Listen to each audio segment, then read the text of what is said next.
नमस्कार दोस्तों, welcome to my channel. मैं हूं चांद कुमार। दोस्तों, आज के अपने इस सेशन में हम बात करेंगे एक और कॉन्स्टिट्यूशनल बॉडी की, that is finance commission of India. आज हम जानेंगे कि फाइनेंस कमीशन ऑफ इंडिया का गठन कैसे किया जाता है, कौन इनके मेंबर्स होते हैं, इनकी ड्यूटीज क्या होती हैं, प्रेसिडेंट का क्या रोल रहता है, and finance commission and NITI Aayog के कार्यों में क्या क्या डिफरेंस हमें देखने को मिलता है। चलिए शुरुआत करते हैं आज के इस सेशन से।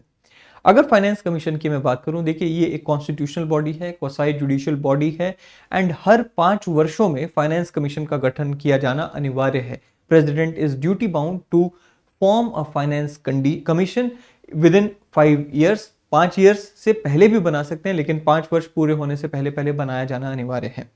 अब फाइनेंस कमीशन का जो जिक्र है वो article 280 of the Indian constitution में हमें देखने को मिलता है। चलिए आर्टिकल 280 क्लॉज 1 देखते हैं क्या कहता है। कहता है द प्रेसिडेंट शेल। सबसे पहले यहां पे जो वर्ड का यूज किया गया है वो है शेल, यानी कि प्रेसिडेंट के लिए ये बाइंडिंग हो गया कि प्रेसिडेंट को फाइनेंस कमीशन का गठन करना ही होगा। The president shall within 2 years from the commencement of this constitution, यानी कि 1950 में कॉन्स्टिट्यूशन कमेंस होता है, एंड 1952 से पहले पहले पहला फाइनेंस कमीशन बनाया जाना था।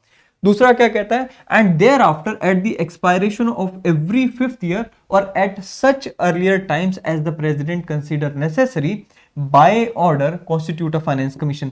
सो इसमें क्या कहा गया है कि पहला फाइनेंस कमीशन 1952 से पहले पहले बनाया जाएगा, और उसके बाद वो जो पहला फाइनेंस कमीशन है उसके 5 वर्ष पूरे होने से पहले अगला फाइनेंस कमीशन बना दिया जाएगा। फिर उसके बाद ये सिलसिला जारी रहेगा। यानी कि मतलब बड़ा सिंपल है, साफ है कि हर 5 वर्षों को पूरा होने से पहले नया फाइनेंस कमीशन गठित किया जाएगा। जरूरी नहीं है अब 5 वर्ष पूरे होने से जस्ट पहले ही उसे बनाए, उससे पहले लेट्स से 2 साल में या 3 साल में भी अगर फाइनेंस कमीशन बनाने की जरूरत पड़ती है तो प्रेसिडेंट के पास ये डिस्क्रिशन है कि वो ये कर सकते हैं, लेकिन 5 वर्ष पूरे होने से पहले बनाना ही होगा। दूसरा इसमें जो और बात कही गई है, it says that it shall consist of a chairman and 4 other members to be appointed by the president. अब देखिए यहां पर 2-3 बातें नोट करने की है। सबसे पहले तो यहां पर ये कि जो फाइनेंस कमीशन बनाया जाएगा it shall be made by the order of the president. अब आपसे क्वेश्चन पूछा जा सकता है कि it is made by the law of the parliament, it is made by an ordinance passed by the president, it is made by a notification issued by the president. यहां पर याद रखना है कि प्रेसिडेंशियल ऑर्डर पास होता है जिसके तहत फाइनेंस कमीशन का गठन किया जाता है। इसी ऑर्डर में यह बताया जाता है कि फाइनेंस कमीशन का चेयरमैन कौन होगा एंड मेंबर्स कौन होंगे। आपको याद होगा कि यूपीएससी में हमने देखा था कि there is the discretion of the president कि वो कितने मेंबर्स यूपीएससी में लाना चाहते हैं। 9 to 11 का उसमें हमने जिक्र किया था कि 9 से लेकर 11 के बीच में जो मेंबर्स है उनकी संख्या रखी जाती है, लेकिन यहां पर ऐसा नहीं है। यहां पर संख्या को फिक्स किया गया है, एक चेयरमैन होंगे एंड 4 अन्य मेंबर होंगे फाइनेंस कमीशन के जिन्हें प्रेसिडेंट अपॉइंट करेंगे। सो कॉम्पोजिशन की अगर मैं आपसे बात करूं, दोबारा रिपीट करूं, so 1 chairman and 4 other members are to be appointed by the president of India, and इन्हें अपॉइंट किया जाएगा by the order passed by the president. दूसरी जो बात हमें यहां पे ध्यान रखनी चाहिए कि जैसे हमने यूपीएससी या स्टेट पब्लिक सर्विस कमीशन के केस में डिस्कस किया था कि वहां के जो मेंबर्स होते हैं उन्हें रीअपॉइंट नहीं किया जा सकता, लेकिन ऐसे केस में जहां पे हम फाइनेंस कमीशन की बात करते हैं यहां पर ऐसी कोई प्रतिबंध नहीं लगाया गया है। जो members of the finance commission है they are eligible to be reappointed as the members और as the chairman of the finance commission. Article 280 clause 2 क्या कहता है? कहते जी parliament may by law determine the qualifications which shall be requisite for the appointment of the members of the commission and the manner in which they shall be selected. तो अब देखिए appoint कौन करेगा? प्रेसिडेंट, लेकिन उन members की and chairman की qualifications क्या होंगी ये कौन तय करेगा?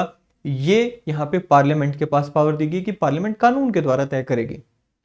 तो यहां पर आपको कंफ्यूज नहीं होना है। यूपीएससी के केस में हमने देखा था कि वहां पर जो मामला था वो पार्लियामेंट के पास कम था, प्रेसिडेंट के पास ज्यादा था, लेकिन यहां पर पार्लियामेंट के हाथ में भी जो ताकत है वो दी गई है। सो क्या क्या क्वालिफिकेशंस पार्लियामेंट के द्वारा तय की गई हैं थोड़ा सा यहां पर देख लेते हैं। पार्लियामेंट ने बेसिकली यहां पे कहा है कि किसी भी व्यक्ति को अगर चेयरमैन अपॉइंट करना है तो ही और she should be a person having experience in public affairs. सिर्फ इतनी ही क्वालिफिकेशन दी गई है अगर आपको चेयरमैन के रूप में अपॉइंट करना है किसी को, कि जिस व्यक्ति को आप चेयरमैन के रूप में अपॉइंट करना चाहते हैं वो तभी एलिजिबल होगा अगर ही और she is having experience in public affairs. बस इतना, दैट्स इट, इतना ही कहा गया है।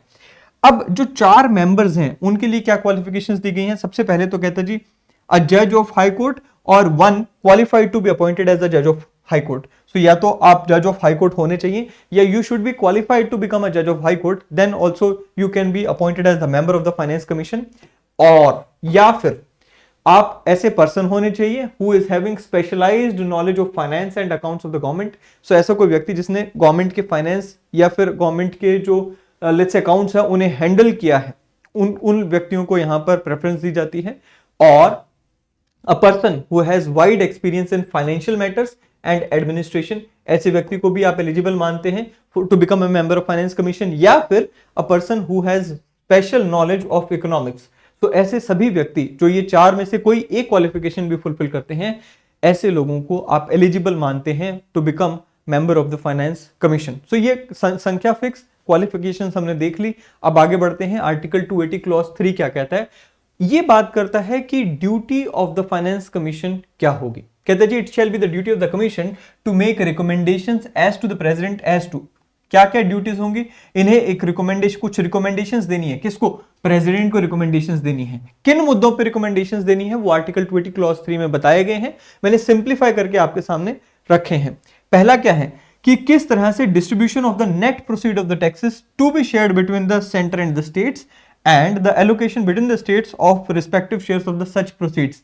मतलब ये कि जो टोटल टैक्स कलेक्शन होती है, उस टोटल टैक्स कलेक्शन में से किस रेशो में पैसा सेंटर एंड स्टेट में बटेगा। फॉर एग्जांपल मान लीजिए 60% सेंटर के पास जाएगा, 40% स्टेट्स के पास जाएगा।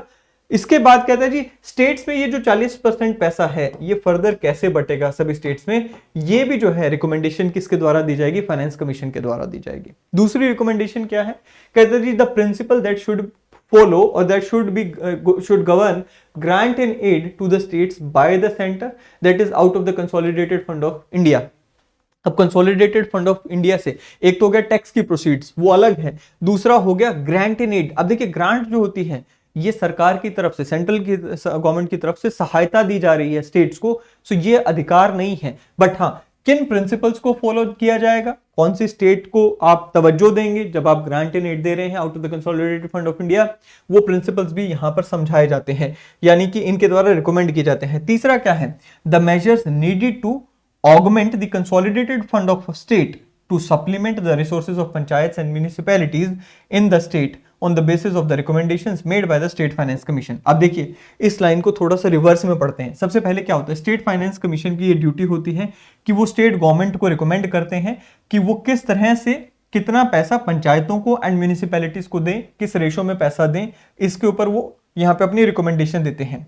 अब हमारा जो सेंट्रल फाइनेंस कमीशन है वो यहां पे सेंट्रल गवर्नमेंट को ये बताता है कि किस तरह से जो कंसोलिडेटेड फंड ऑफ स्टेट है उसको और सप्लीमेंट किया जाना चाहिए, उसको और ज्यादा पैसा उसमें जाना चाहिए ताकि पंचायतों और म्युनिसिपैलिटीज के पास पैसा पहुंच सके as per the recommendations of the state finance commission.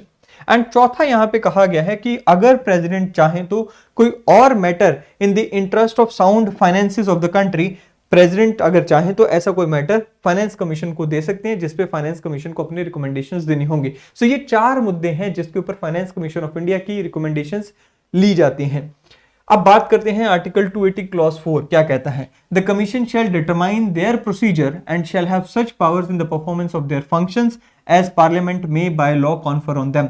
सबसे पहले तो क्या कि कमीशन के पास ये पावर है कि वो अपना जो प्रोसीजर है उसे डिटरमाइन कर सकते हैं। प्रोसीजर मतलब काम करने का जो तरीका है, प्रोसीजर उसे कहा गया है कि भाई किस तरीके से वो जो डिपार्टमेंट्स हैं या मिनिस्ट्रीज हैं उनसे अपनी रिपोर्ट्स लेंगे, उनसे कैसे वो बात करेंगे और क्या ये अपने इनका काम करने का तरीका रहेगा, वो यहाँ पे वो खुद डिटरमाइन करेंगे। दूसरा क्या कहता है? And shall have the powers in the performance of their functions as parliament may by law confer on them. तो अगर पार्लियामेंट उनको कोई लेट्स से फंक्शंस देती है बाय लॉ, तो उसके ऊपर कैसे वो उसे परफॉर्म करेंगे वो भी यहां पर दिया गया है। चलिए बात करते हैं आर्टिकल 281 की, recommendations of the finance commission. अब मान लीजिए फाइनेंस कमीशन ने रिकमेंडेशन दे दी, उसके बाद क्या होगा? कहते हैं जी, द प्रेसिडेंट, अब प्रेसिडेंट की ड्यूटी है, president shall cause every recommendation made by the finance commission under the provisions of this constitution together with the explanatory memorandum as to the action taken thereon to be laid before the house of parliament, each house of the parliament। so basically क्या है, simple सी बात है कि भाई देखिए, जैसे ही recommendations आती हैं वो रिकमेंडेशंस पे क्या एक्शन हुआ, क्या एक्शन नहीं हुआ, क्यों नहीं हुआ, इन सभी एक्सप्लेनेटरी मेमोरेंडम्स के साथ उस रिपोर्ट को पार्लियामेंट के दोनों सदनों के सामने पेश किया जाएगा प्रेसिडेंट के द्वारा। अब देखिए, जो हमारा फाइनेंस कमीशन है, इनका एक एडवाइजरी रोल है, इससे ज्यादा इनका रोल नहीं है। इट मस्ट बी क्लैरिफाइड कि recommendations made by the finance commission are only advisory in nature and not binding on the government. तो ये बात मैंने आपको कही, ये government of India, union government के ऊपर है whether they want to implement the recommendations और नॉट, राइट। बट यहां पर डॉक्टर पीवी राजा मन्नार हैं, जो कि chairman of fourth finance commission है, उन्होंने इस चीज में फेवर दिया है, उन्होंने अपना जो बल है वो इस तरफ दिया है कि although it is recommendatory in nature, the finance commission's recommendations are not binding on the government of India, but government of India को implement करनी चाहिए। क्या कहते हैं जी, since the commission is a constitutional body expected to be quasi judicial, its recommendation should not be turned down by the government of India unless there is a very compelling reason। so ये यहाँ पर doctor PV Raja Mannar ने ये बात कही है। The Constitution of India envisages the Finance Commission as balancing wheel of the fiscal federalism in India। अब देखिए 2014 तक क्या हो रहा था, कहते जी 2014 तक its role in centre state relations was undermined. क्यों? क्योंकि हमें देखने को मिलता है कि प्लानिंग कमीशन भी लॉन्च कर दिया गया था इन द इनिशियल ईयर्स, जब हमें फ्रीडम मिला उसके बाद जो हमारा जो प्लानिंग कमीशन है वो भी लॉन्च कर दिया गया था। अब प्लानिंग कमीशन का रोल लगभग सेम हो गया था जो कि फाइनेंस कमीशन का है। ऐसे में प्लानिंग कमीशन की जो बात थी या जो रिकमेंडेशंस थी उन्हें ज्यादा तवज्जो दी जाती थी। सो जो रोल ऑफ कॉन्स्टिट्यूशनल बॉडी था वो कहीं ना कहीं अंडरमाइन हो गया था। लेकिन हमें देखने को मिलता है कि बाद में नीति आयोग लाया गया और उसके बाद चीजों को बैलेंस किया गया। सो डॉक्टर पीवी राजमन्नार उन्होंने यहाँ पे हाईलाइट भी किया कि जो फंक्शंस हैं प्लानिंग कमीशन के एंड फाइनेंस कमीशन के, they are overlapping in nature and जो ज्यादा तवज्जो है वो किसको दी जाती है, वो प्लानिंग कमीशन को दी जाती है। 2015 में हम सब जानते हैं, 2014 में एनडीए गवर्नमेंट आती है। एनडीए गवर्नमेंट ने यहाँ पर फैसला लिया कि पहले तो प्लानिंग कमीशन को खत्म करेंगे। प्लानिंग कमीशन की जगह पर नीति आयोग लाया गया, that is national institution for transforming India लाया गया। अब ये जो नीति आयोग है, ये नीति आयोग एक बड़े लेवल पे बात करता है to have a cooperative federalism. इसमें फाइनेंस में जो है इसकी जो से है वो काफी कम है। सो पर्पस एंड फंक्शन की अगर मैं बात करूं NITI Aayog versus finance commission की, तो यहां पर हमें देखने को मिलता है कि जो नीति आयोग है, its aim is to foster cooperative federalism, formulate strategic and long term policies and provide relevant technical advice to the central and the state governments. तो मोस्टली ये एक थिंक टैंक की तरह काम करता है जो कि एडवाइस करता है गवर्नमेंट्स को, स्टेट गवर्नमेंट्स को भी एंड सेंट्रल गवर्नमेंट को भी, कि किस तरह से कोऑपरेटिव फेडरलिज्म को लेके आगे चलना है, स्ट्रेटजीज क्या हो, लॉन्ग टर्म स्ट्रेटजीज क्या हो, ये सारी चीजों पे। फाइनेंस कमीशन को प्राइमरीली उसकी जो एक्चुअल रिस्पॉन्सिबिलिटी कॉन्स्टिट्यूशन में दी गई है वो फिर से रिस्टोर करने की कोशिश की गई है। कहते जी it primary focus function is to recommend how revenue should be distributed between centre and state. तो हमें देखने को मिलता है कि अब जो है चीजें थोड़ी सी राइट ट्रैक पे आई हैं। Role in financial matter, so again NITI Aayog का जो रोल है वो काफी कम हो गया है। It plays significant role in policy formulation, does not have any direct role in the distribution of finances. Planning commission के केस में बहुत ज्यादा था ये, नीति आयोग के केस में इस फील्ड में थोड़ा सा हमें देखने को मिलता है कि पीछे हटा है नीति आयोग। तो ये था जी फाइनेंस कमीशन ऑफ इंडिया, किस तरह से नीति आयोग से ये भिन्न हो गया है। नीति आयोग ओवरऑल पॉलिसीज की बात करता है, जबकि फाइनेंस कमीशन किस तरह से पैसे का डिस्ट्रीब्यूशन होना चाहिए उसकी बात करता है। आई होप कि ये सेशन आपको पसंद आएगा। सेशन पसंद आए तो वीडियो को लाइक एंड शेयर करना ना भूलें, चैनल को सब्सक्राइब करना ना भूलें। अगले सेशन में फिर मिलेंगे। Till then thank you, have a great day.